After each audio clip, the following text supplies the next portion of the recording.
Driverly.com, unlimited drama series. My name is Nick Dorsey, and I used to believe in normal. Normal was waking up at 6:30, kissing my wife Angela goodbye, and driving to the French consulate where I worked private security.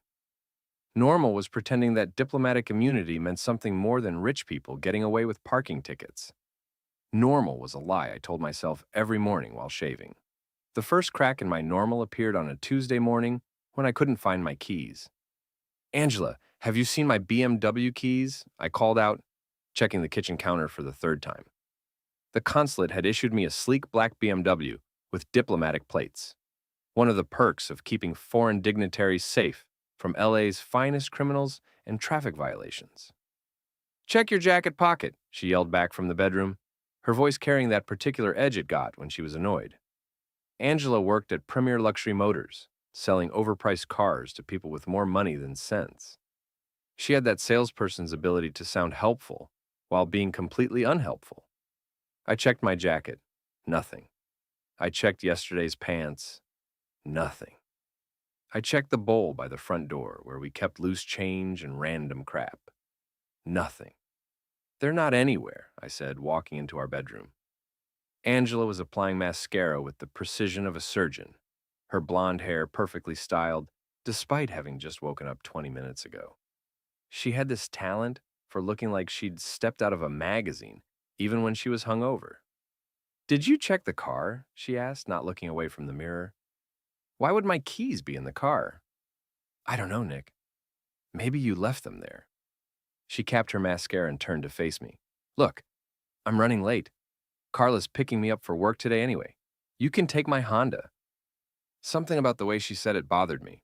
Too casual, too convenient. But I was already running late myself, and Consul General Lefebvre got pissy when his security team showed up after he did. "Fine," I said, grabbing her keys. "But I need my car back tonight. I've got that diplomatic reception at the Beverly Hills Hotel." "Of course, babe." She kissed my cheek, leaving a faint lipstick mark. "I'm sure they'll turn up." The Honda smelled like Angela's perfume and something else. Cigarettes, maybe? Angela didn't smoke. At least, she didn't used to smoke. I filed that detail away in the part of my brain that used to be a cop, the part that noticed when things didn't add up. Traffic on the 405 was its usual nightmare, giving me plenty of time to think. Angela had been acting strange lately. Not cheating spouse strange, I would have noticed that. More like keeping secrets strange. Phone calls that ended when I walked into the room. Late nights at the dealership that seemed to happen more and more frequently. Friends I'd never met who apparently required her immediate attention at odd hours. The French consulate sat on Wilshire Boulevard like a fortress made of glass and bureaucracy. I badged in through the security checkpoint, nodding to the guards who knew me by name. My office was small, but had a decent view of the parking garage where the diplomatic vehicles lived, including my BMW, which should have been sitting in space number 7. It wasn't. I called Angela immediately. The phone rang 4 times before going to voicemail. "Hi, you've reached Angela Dorsey at Premier Luxury Motors. Please leave a message and I'll get back to you as soon as possible." "Angela, it's me. My car's in here. Call me back." She didn't call back. Not in the first hour, not in the second hour. By lunchtime, I was pissed off enough to drive over to Premier Luxury Motors myself. The dealership was all glass and chrome, the kind of place where they served you espresso while you signed away your firstborn for a lease payment. I found Angela in the customer lounge, talking to her friend Carla and a woman I didn't recognize. Probably Mia, the receptionist Angela sometimes mentioned. "Nick!" Angela jumped up, looking genuinely surprised to see me. "What are you doing here?" "Looking for my car," I said, keeping my voice level.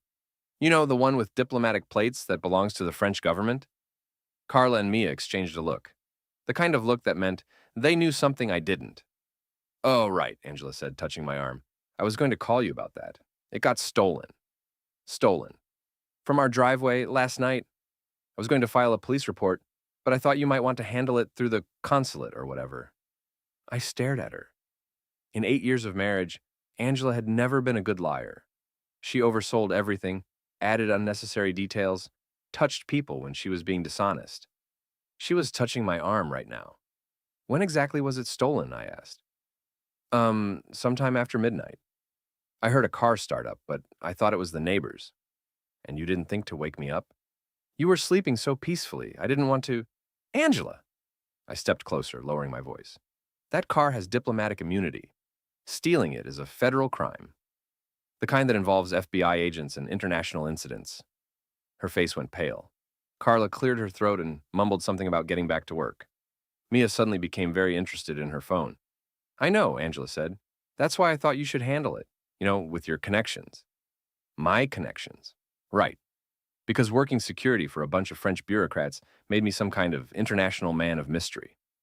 I'll handle it, I said. But, Angela, next time our car gets stolen, wake me up. Immediately. She nodded, looking relieved. Of course. I'm sorry, I wasn't thinking clearly. I kissed her forehead and left, but not before I heard Carla whisper to Mia, she's finally getting what she deserves. What she deserves. Interesting choice of words. I drove back to the consulate with a growing sense that my normal life was about to become very abnormal. The rational part of my brain said Angela was telling the truth. Cars got stolen in LA every day. The fact that mine had diplomatic plates probably made it more attractive to thieves, not less.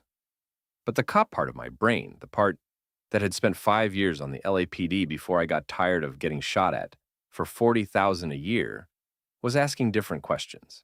Like why Angela's friends thought she was getting what she deserved. Like why she smelled like cigarettes. Like why she hadn't called me back when I left that voicemail. My phone buzzed. Text message from Angela. Your car got stolen. Sorry, babe. I stared at the message. She'd just told me about the theft 20 minutes ago. Why was she texting me about it now? I texted back, that's fine, I'll handle it. But it wasn't fine. It was never fine when your wife started lying to you. I'd learned that lesson the hard way, back when I was married to the job instead of a person. The difference was, criminals usually had better reasons for lying than spouses did. I sat in my office, looking out at the empty parking space where my BMW should have been, and started keeping score. One missing car. One lying wife. 2 friends who thought she was getting what she deserved. The game was just beginning. Detective Sal Martinez had been my partner for 2 years before I left the force. He was one of those cops who looked like he'd been born in a uniform. Thick mustache, permanent squint, and the kind of gut that came from too many late-night stakeouts, fueled by gas station coffee and convenience store burritos. He was also the most honest cop I'd ever known, which, in LA, was saying something. Your wife's car got jacked? Sal asked, leaning back in his desk chair at the Hollywood Division station. That's some shit luck, Nikki. Diplomatic car, I corrected. And yeah, it's got me in a tight spot with the consulate. Diplomatic plates, huh? Sal whistled. That's going to make this interesting. You file a report yet? Waiting to see what you guys turn up first. My boss is already asking questions I can't answer. Sal nodded and pulled up something on his computer. Let me check what's come in overnight. BMW, you said. Black? Black 7 Series. License plate starts with CD. His fingers clicked across the keyboard. After a few minutes, he frowned. Nothing matching that description in the overnight reports. But sometimes it takes a day or two for stolen vehicles to surface. They usually dump them after they've had their fun. Any chance you could put a flag on it? Make sure I hear about it when it turns up? For you! Of course. Sal made a note on his desk pad. But Nick, you sure your wife didn't just loan it to someone? I've seen a lot of stolen cars that turned out to be borrowed by relatives. The question bothered me more than it should have. She would have told me. Sal gave me the look cops give civilians when they're being naive. If you say so, brother, I'll call you the minute anything comes up. I left the station feeling worse than when I'd arrived. Sal's suggestion that Angela might have loaned the car out wasn't crazy. She was...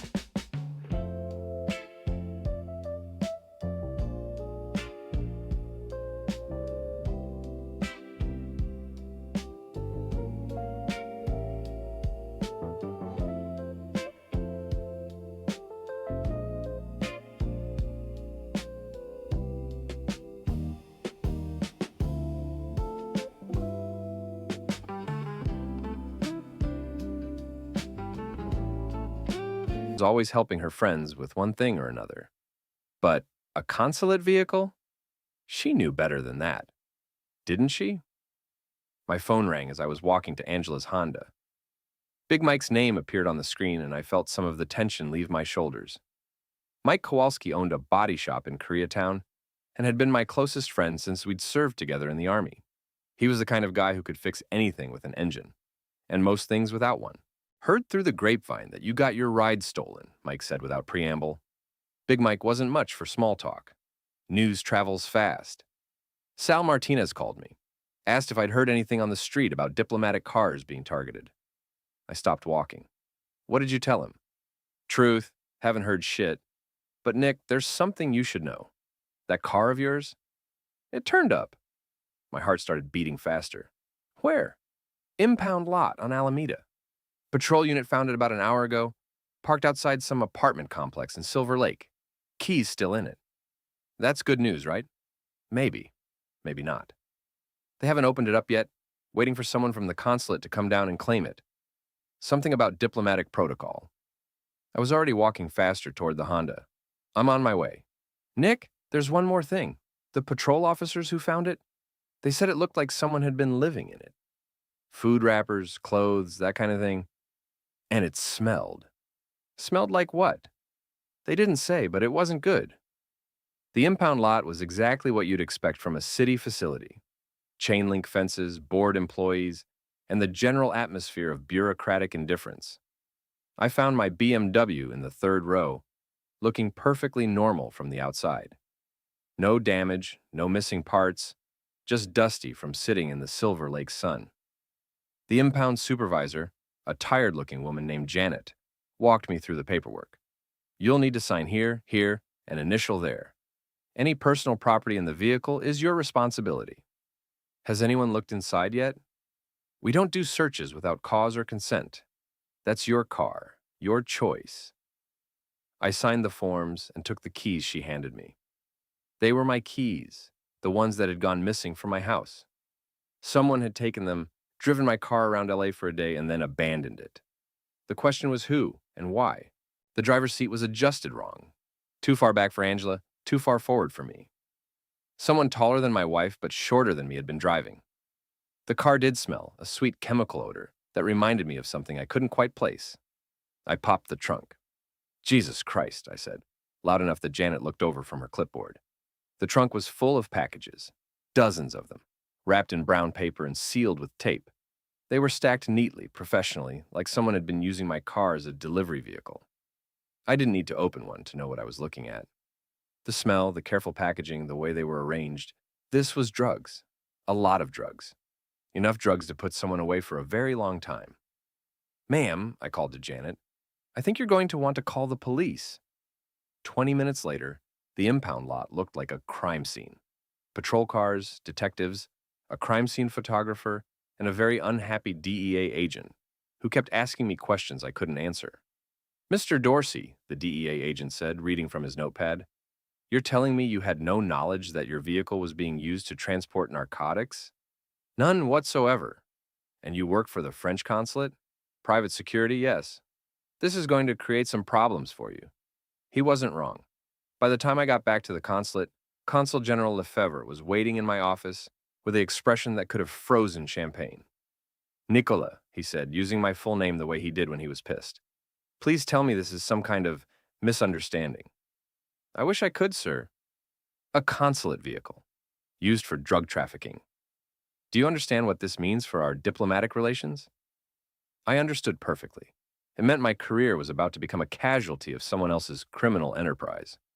Sir, I had no knowledge of... Of course you didn't. Lefebvre waved his hand dismissively.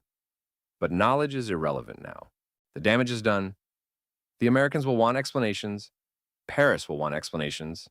And I will want explanations. I'll find out who did this. You will do nothing.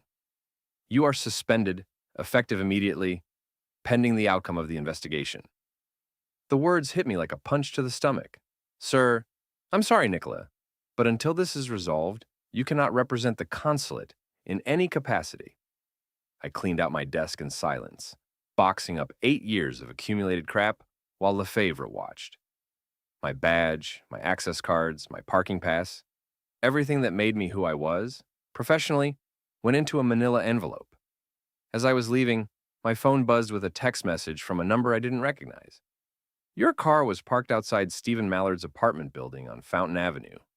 Thought you should know. A friend. Stephen Mallard. I'd never heard the name before, but someone thought I should know it. Someone who had my phone number but didn't want to identify themselves.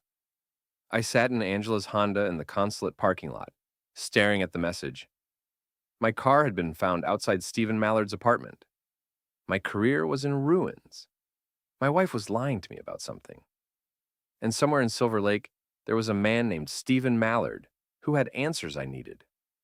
Stephen Mallard lived in one of those trendy Silver Lake apartment buildings that tried too hard to look industrial. Exposed brick, metal staircases, and rent that probably cost more than most people's mortgages. I found his name on the directory in the lobby. S. Mallard, Unit 4B. I didn't go up. Not yet. He just gave me a massage. That's it! Remember, I won't be a cuckold! Watch more on Grammarly.com. Instead, I parked across the street and watched, trying to figure out my next move. The smart thing would be to call Sal Martinez and let the cops handle it. The stupid thing would be to confront Mallard myself, without knowing who he was or what he wanted. I chose stupid. But first, I called Big Mike. You ever heard of a guy named Stephen Mallard? I asked when he picked up. Stevie Mallard? Yeah, I know him. Flashy guy, always driving different cars. Claims to be in finance, but his money smells funny if you know what I mean. How funny? Funny enough that I wouldn't take a check from him. Why? My car was found outside his building. Mike was quiet for a moment. Nick, you need to be careful with this guy. He's got connections, and not the kind that send Christmas cards. What kind of connections? The kind that make problems disappear, permanently. After I hung up, I sat in the Honda and tried to piece together what I knew. My car had been stolen from my driveway. It had been found outside Stephen Mallard's apartment, full of drugs. Mallard was some kind of shady financier with dangerous connections. And somehow, my wife was involved. I called Angela. This time, she answered on the first ring. Nick, how did it go with the police? They found the car. That's great. Where was it? Silver Lake, full of drugs. Silence. Long enough that I started to wonder if the call had dropped. Angela? You still there? Drugs? Her voice was smaller now, uncertain. What kind of drugs? The illegal kind. Angela, I need to ask you something, and I need you to tell me the truth. Do you know anyone named Stephen Mallard? Another pause. Shorter this time, but loaded with meaning. I might have heard the name. Why? Because my car was found outside his apartment building. And right now, the police think I'm running drugs for him. Oh my God, Nick. I had no idea. What do you know about him? Nothing. I mean, Mia might have mentioned him once or twice. He buys cars from the dealership sometimes. Mia. The receptionist who'd been whispering with Carla about Angela getting what she deserved. I'm coming home, I said. We need to talk. I'm not home. I'm at Carla's place, helping her with something. What something? Just girl stuff. I'll be home later tonight. She hung up before I could ask any more questions. I stared at the phone, feeling that familiar cop instinct kicking in. Angela was lying again. Not just lying, she was scared. And when people got scared, they made mistakes. I decided to wait. Stephen Mallard showed up at 6:30, driving a white Range Rover that probably cost more than I made in a year. He was exactly what I'd expected. Tall, good-looking in that artificial way that came from expensive haircuts and personal trainers, wearing a suit that fit too well to be off the rack. He parked in the building's garage and disappeared inside. I gave him 10 minutes, then followed. The lobby had one of those intercom systems where you had to buzz up to get admitted. I pressed the button for 4B and waited. Yeah? Mallard's voice came through the speaker, tinny and distorted. Mr. Mallard, this is Nick Dorsey. I think we need to talk. I don't know any Nick Dorsey. You know my car. Black BMW with diplomatic plates. The one that was parked outside your building last night. The intercom went quiet. After a minute, the door buzzed open. Mallard was waiting for me in his doorway when I reached the fourth floor. Up close, he looked younger than I'd expected, maybe 35, with the kind of tan that came from weekends in Malibu rather than actual work. "Mr. Dorsey," he said, not offering to shake hands, "I think there's been some kind of misunderstanding." "I think so too. Mind if I come in?"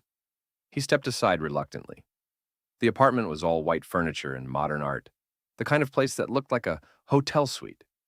Everything was perfect, sterile, expensive. "Nice place," I said. "Finance business must be good." "I do all right. Look, about your car." "What about it?" "I don't know anything about it being parked outside my building." I studied his face. Mallard was a better liar than Angela, but he was still lying. There was something around his eyes, a tightness that gave him away. "Funny thing," I said, settling into one of his white leather chairs without being invited. "The police found fingerprints all over the steering wheel. They'll probably want to talk to you once they run them through the system." It was a bluff, but it worked. Mallard's face went pale. "Look, maybe I did borrow your car, but I didn't know about any drugs." "Borrow it from who?" "A friend. She said it was okay, that her husband wouldn't mind." My stomach dropped. "What friend?" "Angela. Angela Dorsey. She's your wife, right?" The room seemed to tilt sideways. I gripped the arms of the chair to steady myself. "Angela gave you my car? She said you were out of town, that I could use it for a few days, no big deal. And the drugs?" "I don't know anything about drugs, man. I used the car to drive around town, that's it. Maybe someone else put that stuff in there." I stood up slowly, feeling a rage building in my chest that I hadn't experienced since my patrol days. "Mr. Mallard, I'm going to ask you one more time. What is your relationship with my wife?" "We're friends, that's it." "Friends?" "Yeah, friends." I walked over to his kitchen counter, where a set of car keys was sitting next to his wallet. Range Rover keys, but also a second set that looked familiar. My BMW keys. "These yours?" I asked, holding them up. Mallard's face went from pale to gray. "I can explain." "You can explain to the police." I pocketed the keys and headed for the door. Mallard didn't try to stop me, which was probably smart. I was angry enough to do something that would get me arrested, and we both knew it. "Mr. Dorsey," he called as I reached the hallway. "Your wife, she's not who you think she is." I turned around. "What's that supposed to mean?" "Ask her about the motel on Sunset, room 237. She's been there every Tuesday for the past 3 months." The elevator ride down felt like it lasted forever. My hands were shaking as I pressed the button for the lobby. Angela had given my car to Stephen Mallard. She'd been meeting him at a motel every Tuesday for 3 months. My wife wasn't just lying to me, she was destroying my life. I sat in the Honda outside Mallard's building and called Big Mike. "I need a favor," I said when he answered. "Name it."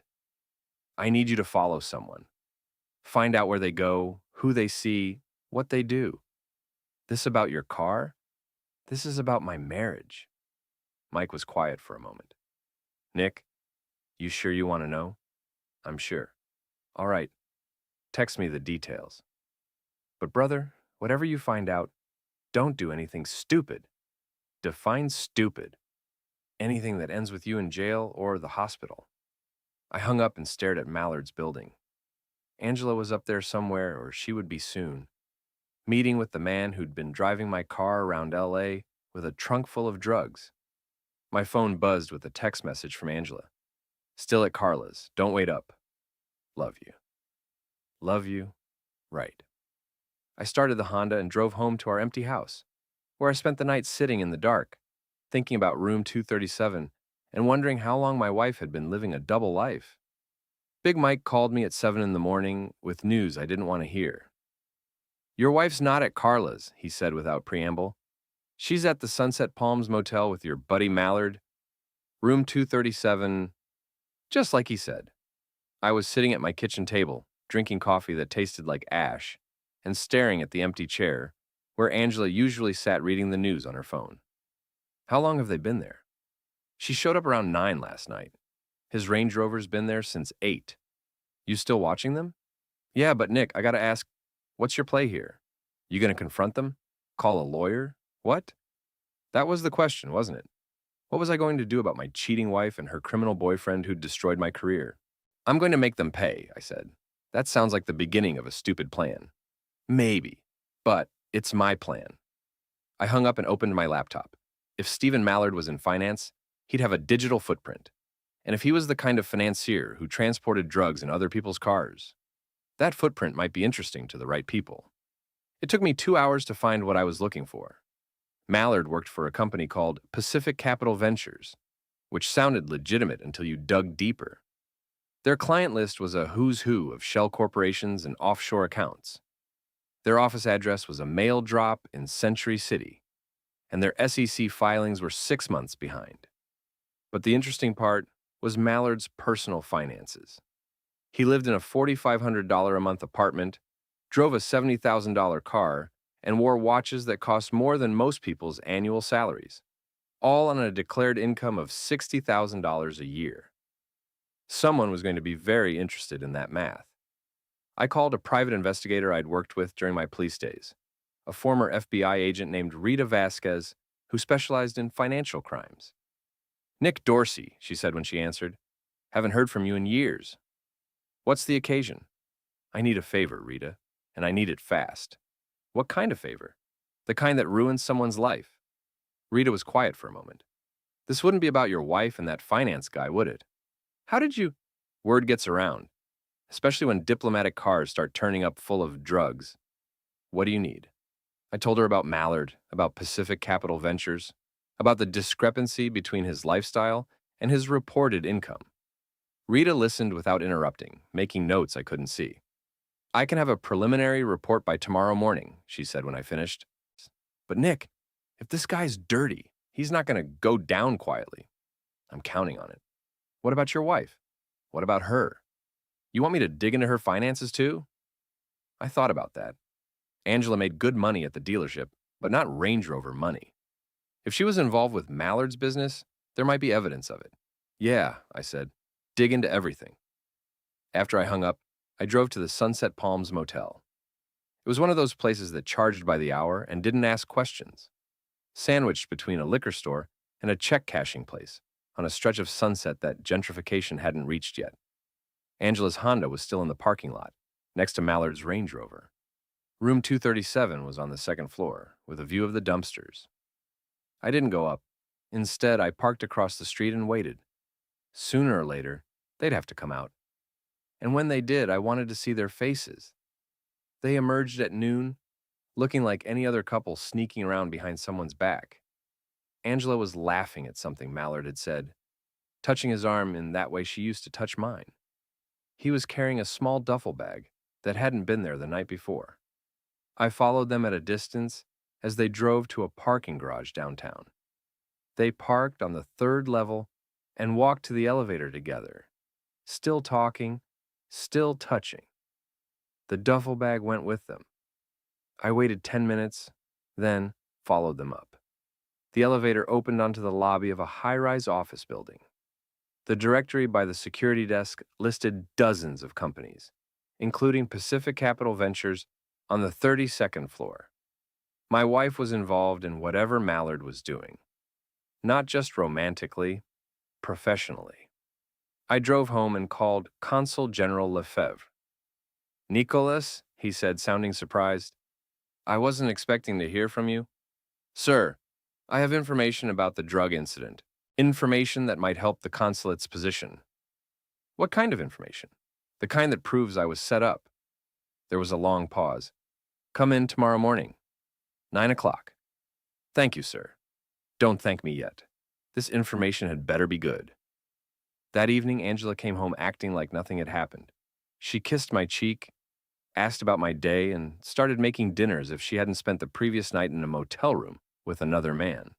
"How was Carla?" I asked, watching her face. "Oh, you know Carla. Always drama with her." Angela opened the refrigerator and pulled out ingredients for pasta. "She's having problems with her boyfriend again." "What kind of problems?" "The usual. He's not paying attention to her. She thinks he's seeing someone else. I told her she should just dump him and find someone who appreciates her."